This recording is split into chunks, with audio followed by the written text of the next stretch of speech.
अस्सलाम वालेकुम नाजरीन, मैं हूं आपकी host Sumbal Khan police face के साथ। आज मैं मौजूद हूं डीएसपी मॉडल टाउन AVLS आज़म मनीस साहब के पास।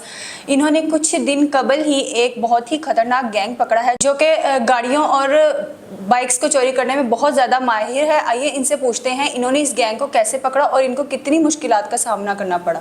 अस्सलाम वालेकुम सर। वालेकुम अस्सलाम। सर, जैसा कि अभी आपने बताया कि आपने एक बहुत बड़ा गैंग पकड़ा जो कि बहुत शातिर था, जो एडवांस तरीके से गाड़ियों और बाइक्स को चोरी करता था, तो इसको आपने किस तरीके से ट्रेस किया और कैसे कितनी मुश्किलात का सामना करना पड़ा? जी बिस्मिल्लाह रहमान रहीम। इसको अपने साइंटिफिक तरीके से अरेस्ट किया है। ये हमारे बाल्टाउन डिवीज़न में काफ़ी कार चोरी को 81 अभी तक जो हो चुकी हैं जो प्रीवियस है इस साल में, तो ये प्रीवियस रिकॉर्ड याफ्ता भी है। तो साइंटिफिक तरीके से हमने इसे अरेस्ट किया, बल्कि रिसीवर को भी अरेस्ट किया। ये अब्दुर्रहमान है, कार चोर है, साहब का इसका रिकॉर्ड भी है। 100 से ज़्यादा इसने कार चोरी पहले भी की हुई हैं और अब भी इससे कोई 12 के करीब रिकवर हो चुकी हैं। और जो रिसीवर था उसे भी हमने अरेस्ट किया, मसूद है, वो KP से बिलोंग करता है। और आगे उसने जिसको सेल किए हैं वो सईद है, वो गिलगित का मुल्ज़म है। हमारी टीम गिलगित बल्तिस्तान भी गई है, लेकिन अनफॉर्चुनेटली वो अरेस्ट नहीं हो सका। तो आज़म साहब, इस गैंग में कितने लोग शामिल थे? इसमें कार चोर तो यही है, अब्दुर्रहमान उर्फमानी है। रिसीवर इसका ये जो सईद है अरेस्ट हुआ है। तो 2 लोग, सॉरी, ये जो अरेस्ट हुआ है वो मसूद है। जो सईद है अभी तक अरेस्ट नहीं हुआ, वो गिलगित बल्तिस्तान का वो रहने वाला है। तो हमारी टीम वहाँ गई थी, कोई एक हफ्ता रह के आई है, रेड वगैरह भी किए हैं, लोकल पुलिस की भी वो मदद की ली उसने, लेकिन अनफॉर्चुनेटली वो अरेस्ट नहीं हो सका। तो इस गैंग को आपको पकड़ने में कितना वक्त दरकार हुआ था? हम 2 माह से वर्किंग कर रहे थे। इन्फॉर्मर भी था हमारा, इनके घर भी रेड किया, मुख्तलिफ़ जगहों पे हमारी पुलिस फोर्स भी रही है ये सिविल पार्चात में इसको अरेस्ट करने के लिए। लेकिन ये हमने इसे फिर साइंटिफिक और जो लेटेस्ट मेथड है पुलिस ने अडॉप्ट किए होते हैं, उस तरीके से ये अरेस्ट किया हमने। तो आज़म साहब, जैसा कि आपने बताया कि आप AVLS के DSP हैं, इससे पहले आप कहाँ पे तैनात थे और कौन कौन सी आप जो आपको फ़राइज़ दिए हुए थे वो कैसे सर अंजाम दे रहे थे? पहले मैं वर्किंग करता रहा हूँ, 13 थाने हैं लाहौर के बतौर SHO और इंचार्ज इन्वेस्टिगेशन। और उसके अलावा मैं 12 ईयर्स रहा हूँ, एंटी करप्शन में सर्व किया है एज ए सर्कल अफसर वेरियस डिस्ट्रिक्ट में, उकाड़ा, कसूर, ननकाना और शेखुपुरा। तो AVLS में कितना क्राइम का रेशो है? क्राइम अनफॉर्चुनेटली यहाँ कोई 81 आज के दिन तक कारें चोरी हैं, को 190 के करीब हैं बाइक्स जो स्नैच हुई हैं, और 2900 के करीब जो है बाइक्स चोरी हैं।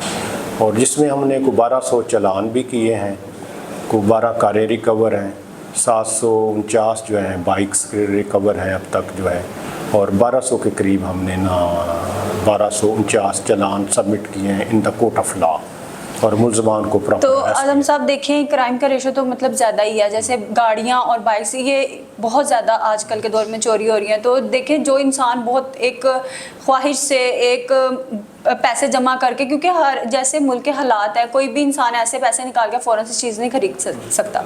तो जैसे ही वो इतनी मुश्किल से एक अपने लिए एक चीज़ लेता है, वो अगर चोरी हो जाती है तो फिर उसके लिए तो ये बहुत बड़ा लॉस है। तो क्या वो रिकवरी होके फिर वापस उस जिसकी चोरी होती है उसको मिलती हैं चीज़ें?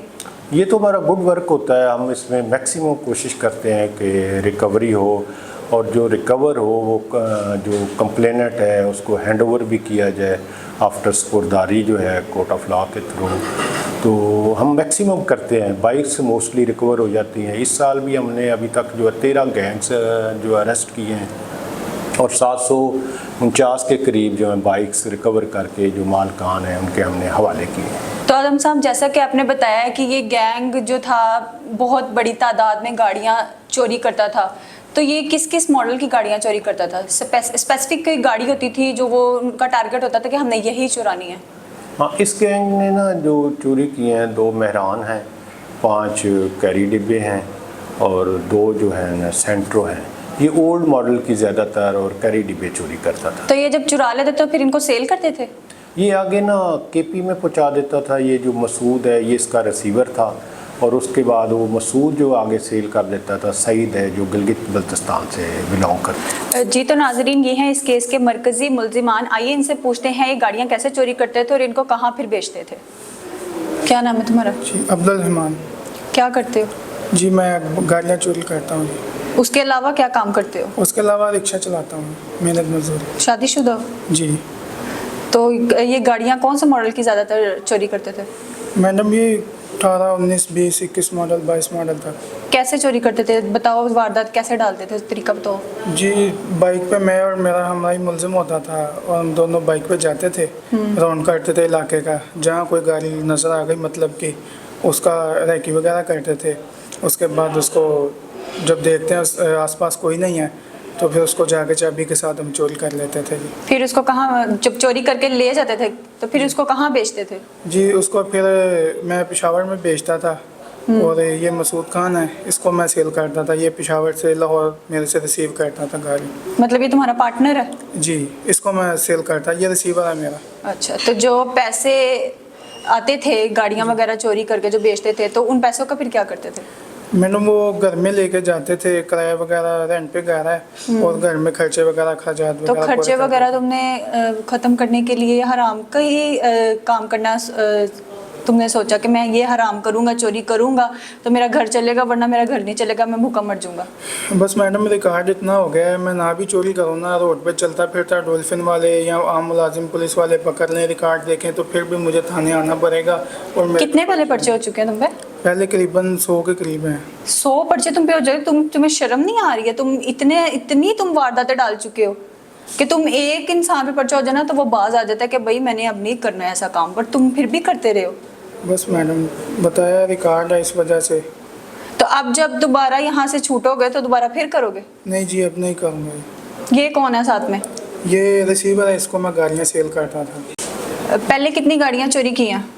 पहले तो मैडम मैंने कोई 30-40 के करीब गाड़ियाँ चोरी की हैं और इस दफ़ा जो की हैं 7 हैं। 2 गाड़ियाँ रिकवर्ड हैं पुलिस को। क्या नाम है आपका? मसूद जी। क्या करते हो तुम? मैं पहले शोरूम का काम करता था, गाड़ियों के शोरूम का। जी हाँ। फिर सोचा कि चोरियां करनी शुरू कर दूं? बस कर्जोई हो गया उसमें थोड़ा सा, तो फिर सोचा कि गलत काम करूं, हराम करूं, चोरी करूं, फिर ही मेरा घर बार चलेगा। दोस्त ने जी इस पे लगा दिया, इस काम पे। कितनी गाड़ियां इससे रिसीव की हैं आज तक? 7 जी। सिर्फ 7 ही की हैं अब तक? जी। वो तो कह रहा है मेरे पास 100 पर्चे हुए हैं। वो पहले किसी और को देता था। तो फिर क्या तुम सेल करते थे उनको? जी मैं आगे सेल करता था। तो किसको बेचते थे ज्यादातर? ये गिलगित में बेचता था जी, सईद नाम का एक बंदा था, उसको मैं बेचता था। कितनी तक उधर से अमाउंट वगैरह मिल जाती थी? मैडम ये तकरीबन 1,40,000 1,30,000 तक देता था। फिर वो आधे आधे करते थे तुम दोनों?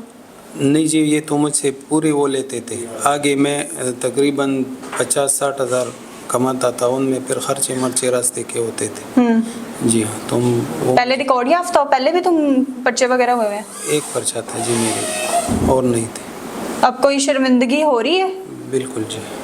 तो ये जब यहाँ से छूटोगे फिर दोबारा ये सब करना है कि? नहीं जी, नहीं जी, बिल्कुल नहीं। जी तो नाजरीन, जैसा कि आपने अभी देखा, हमने गुफ्तगू की डीएसपी आज़म मनीज साहब से, जो कि इस केस के इंचार्ज है, और गैंग के मरकज़ी मुल्जिमान से गुफ्तगू की है हमने।